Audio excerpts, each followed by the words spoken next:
السلام عليكم. تعالوا معايا النهاردة هنعمل معاكم ريش مشوية. دي ريش ايه؟ ريش ضاني مشوية. والتتبيلة بتاعتها زي ما انتوا شايفين كده. جبت عندي بصلاية كبيرة وفرمتها في قلب الكبة، وجبت عندي الكاتشب، وجبت عندي المستردة، وكمان جبت عندي جبس الرمان. وما تنسوش جبس الرمان جميل جدا، بيخليها فيها مزازة كده وطعم ونكهة جميلة. وجبت عندي البهارات المشكلة بتاعت الشاوي وفلفل اسود، وجبت عندي بابريكا صيني بتديها طعم ونكهة جميلة، ومعلقتين خل تفاح والملح. ودي التتبيلة بتاعتها اللي هنتبل بيها، وهتكون سريعة جدا، ممكن تشويها بعد ساعة أو ساعتين. هتبقى معاكي رهيبة. بعد ساعة هتبقى كويسة، بعد ساعتين هتبقى جميلة جدا، رائعة ورهيبة. هنبدأ بقى نحط عليها كل الحاجات اللي موجودة عندنا. حطينا الملح والبهارات كلها، ننزلها كلها ونضيفها عليها وخل التفاح، ونبدأ نقلبهم تقليبات كويسة كده. الأول نبهر البصل بالبهارات بتاعتنا وخل التفاح عشان خاطر يبدأ يخر المية بتاعته. نكهة المية اللي بتنزل دي بتخليها عندك رائعة جدا، رهيبة، وطعمها في حتة تانية. ودي أهم خطوة لازم تعمليها، إن انتي تفركي البصل بالبهارات والخل. أنا بأكد عليكم. خلاص كده انتي بهرتيهم، ابدأي بقى نزلي عليها جبس الرمان، ونزلي بقى، هيبقى معاكي بصي التتبيلة بتاعتك رائعة، اكتر من رائعة.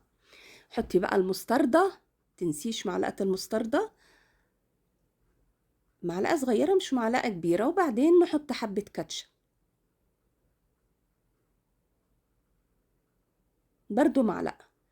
يلا ادعكي كل البصل برضو بقى بقية التتبيلة دي. هو كده دلوقتي ميته بدأت تخر على تحت، وبرضو ندعك البصل بكده، وبعدين نبدأ بقى نتبل قطعة قطعة. ويكون عندك صبر كده وانتي بتتبلي عشان تدخلي كل النكهة والطعم فيهم.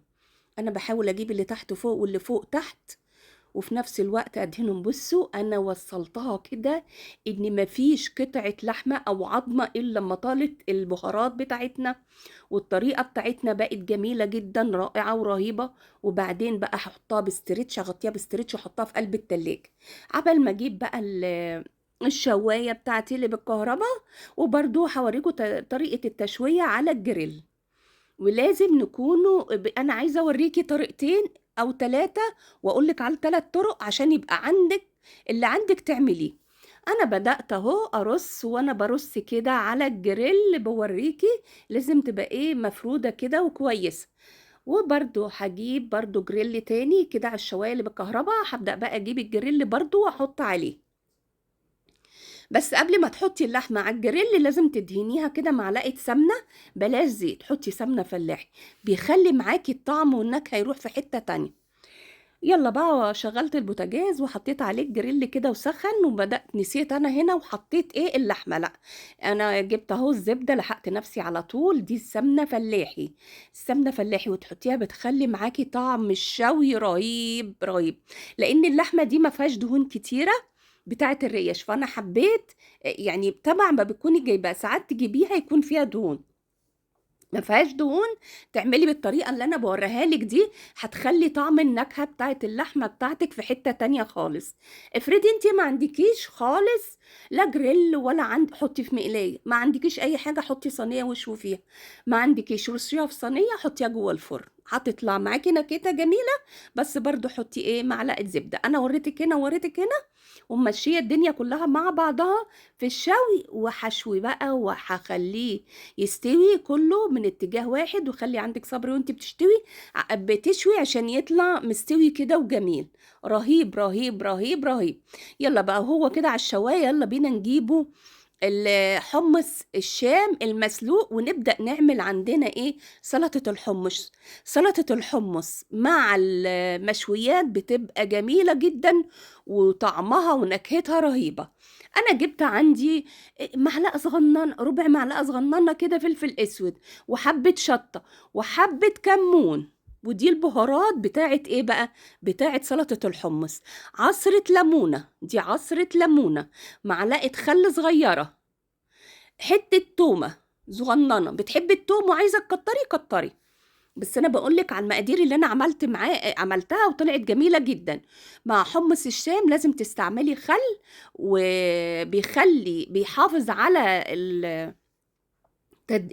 سلطة الحمص بتاعتِك مهما قعدت عندِك. أولًا ما تبوظ، ما تحمّضش، وثانيًا بيساعد على هضم التوم وهضم الوجبة بتاعتِك، وأمعائِك كده تبقى مستريحة وكويسة. أنا باقول لِك فايدة كل حاجة وبتدّي نكهة وطعم جميل، عشان خاطر أبقى قُلت لِك كل المعلومات. نبدأ بقى نجيب الكبة بتاعتنا وننزّل فيها كل الحاجات اللي إحنا قُلنا عليهم، وعندنا كمان كوباية مَيّة. فإحنا نبدأ نحط كل حاجة كده على بعضها في قلب الكبة، ونحط المَيّة ونبدأ بقى نطحنهم كويس مع بعض. ماشي؟ حطي بقى كده. أنا حطيت النُص على فكرة وطحنت. خلّيت عندي كده حبّة نقطة ليمون، عشان خاطر الليمون فايدته إن هو هيلِف معاكِ الصلصة بتاعتِك سلطة الحمص، وهيخلّيها معاكِ في حتّة تانية خالص جميلة جدًا، رائعة ورهيبة، ويخلّيها تقيلة. الملح أنا ما حطيتهوش عشان الملح بيبوظ الكبّة. أنا باحاول أقول لكم كل المعلومات عشان الكبة بتاعتكم تعيش مدة طويلة، وإحنا ماشيين باقول لِك الملح ما تحطّيهوش في قلبيها إلا لمّا تكوني مضطرة خالص، يعني في حاجة مضطرة إن أنتِ تعمليها ومستعجلة. خلاص كده هنبدأ بقى نحط الملح بعد ما شِلنا السكينة بتاعتها، ونبدأ نقلِّب بالمعلقة، وبعدين حطيت بقية الليمون على فكرة قبل الملح، وهنبدأ بقى نقلِّب، نقلِّب، نقلِّب. وخلاص كده السلطة بتاعتنا جاهزة، جميلة جدًا يا جماعة، وريحتها وطعمها هيبقى جميل. وهتسيبيها شوية بقى مع بعض، النكهة كلها هتضرب في بعضها كده، وتخلّي الموضوع عندِك في حتة تانية. أنا حطيت نُص تومية كبيرة، واحد توم كبير، أنتِ عايزة تحطي أكتر من كده حطي، لإن هو ده هيعتّق ويدّيني الطعم بتاعها الطعم الجميل. فأنا عشان كده ما رضيتش أزوّد. قلّبي، قلّبي بقى لغاية ما ينسجم مع بعض. بُصّي بقى ريحتها بقت جميلة على فكرة ودُقتها طعمها جميل. هنبدأ بقى نسيبها بقى لغاية ما تتقل مع بعض وتنكّه مع بعض، ونكهتها تبقى عالية أكتر وأكتر. التيست بتاعها يشتغل مع بعض كده بقى، ويبقى الموضوع رهيب. يالّا بينا نشوف اللحمة. اللحمة بتاعتنا اتشوت أهي وخلّصناها وطلّعتها لكم. تعالوا بقى ندوق بقى ونتذوّق مع بعض. بُصّوا باقول لكم الريش بتاعتها كمان العصارة بتاعتها جميلة، وآدي سلطة الحمص حطيتها في الطبق وزيّنتها وحطيت بقدونس تحت اللحمة. ويالّا بينا بقى نشوف السِوَى بتاعنا. بُصّوا اللحمة وما شاء الله طرية، طرية، طرية ورائعة جدًا.